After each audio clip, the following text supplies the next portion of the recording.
Mr. President, the Trump administration has stated it will pursue a foreign policy focused on American interest that puts our national security first. I appreciate the President's commitment to a stronger and more respected America and stand ready to work with him to achieve that goal. A stronger, more respected America does not mean we disengage with the international community. In fact, it means just the opposite.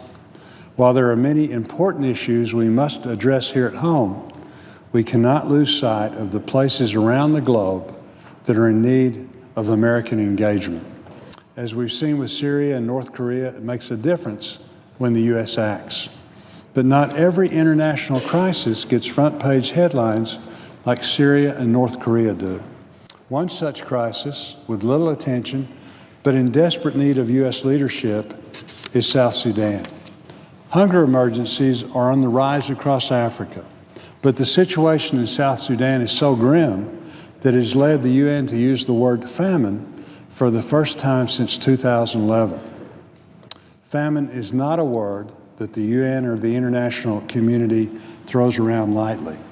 In order for the UN to officially declare a famine, a population must reach a certain death rate, malnutrition, and food shortage levels.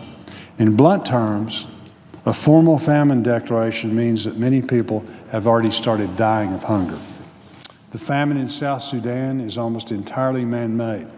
The much-heralded August 2015 peace agreement has failed to bring peace to South Sudan, which has been marred in a civil war almost entirely throughout the young nation's lifetime. Thousands of civilians have been killed and millions more were displaced as a result of the civil war in South Sudan. Millions of those who are left in the country are facing a severe hunger crisis. Fighting between rival factions have left an estimated 4.9 million people, more than 40% of the country, in urgent need of food. That total is expected to rise to over 5.5 million people, 5.5 million people by summer if the international community doesn't act quickly. These innocent civilians are victims of competing groups who use hunger as a weapon of war while accumulating wealth by exploiting South Sudan's resources. Millions are suffering in South Sudan, but that is not due to a shortage of food. It is because they are being denied food by a small few, getting rich off the country's oil, gold, and livestock. Meanwhile, humanitarian aid workers trying to reach the hungry are being kidnapped and held for ransom. Some have even been killed. Food shipments are being blocked, crops are being torched, farmers and herders are being forced from their land, and civilians so fear for their lives that they have been driven away from the violence in population centers to remote locations where aid workers can't reach them to provide the relief that they need. There's plenty of evidence to show that when people don't have enough to eat, they get desperate. Desperation fuels conflict. Conflict in a young country and an unstable region poses the risk of spillover into neighboring countries, further exacerbating human suffering. This is why U.S. leadership is needed. By that, I don't mean throwing money or military personnel into a conflict zone. In fact, that would likely exacerbate the situation, as the structural causes will remain once the money dries up and the troops head home. The approach I'm advocating is two-pronged. First and foremost, there is absolutely a need for the U.S. to take a lead in coordinating relief with the NGOs and our international partners like the World for Food program. Aid that has proven effective channels the dedication and compassion of doers, not takers.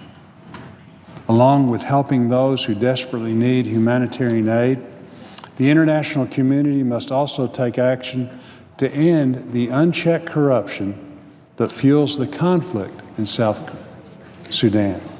This is a structural cause of the crisis. We have to address the problem at its root. If we want to have any chance at long-term stability in South Sudan, we must seriously consider options that would end the corruption that enriches those in power at the expense of its citizens. I believe that President Trump would support these efforts.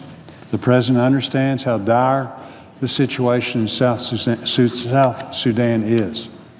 The administration recently announced the continuation of the National Emergency Declaration for South Sudan that was set to expire earlier this month.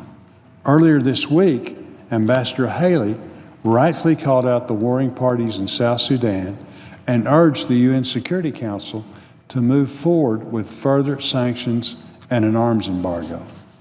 The ambassador's words urging the Council to take action to break the cycle of violence in South Sudan are extremely encouraging. They show that the administration understands that the U.S. must engage in corners of the world that need our leadership. It's my hope that Congress and the President can work together to exert that leadership and put an end to the corruption that is causing so much suffering in that country. There is a role for soft power in a hard power administration. Human suffering is never in our national interest, no matter where it's happening. U.S. leadership through diplomacy and smart foreign aid programs help prevent situations that lead to serious threats to our national security.